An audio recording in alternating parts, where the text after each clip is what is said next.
committed a cold-blooded crime, and she's just walking away with it. A homicide caught on surveillance video inside the crowded Hearts of Love nightclub in East New York in the early morning hours of August 28th. The victim, 44-year-old Tarsia Tani Lysias, a mother of four, shot once in the head. The suspected shooter, that woman in white who multiple people in the community and the family have identified.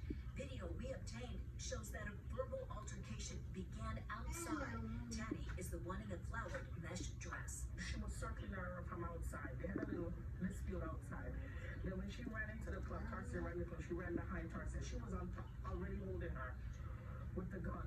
Tani can be seen running into the club, the woman in white behind her.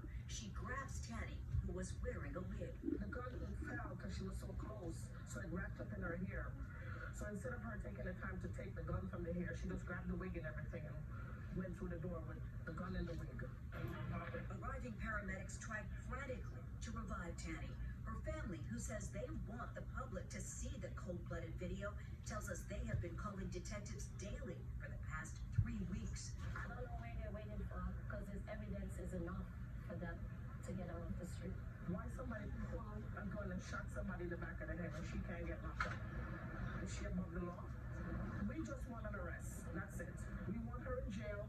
This nightclub regular didn't want to be identified, but like so many, he's upset.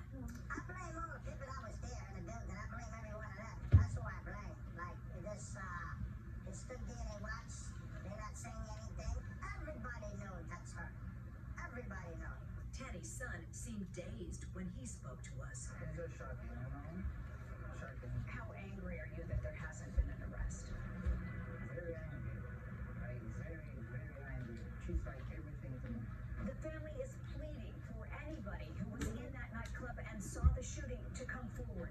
There is a $3,500 Crime Stoppers reward for a conviction in the case. The NYPD and the DA's office would only say the investigation is very active. From downtown Brooklyn, Sarah Wallace, News 4 New York.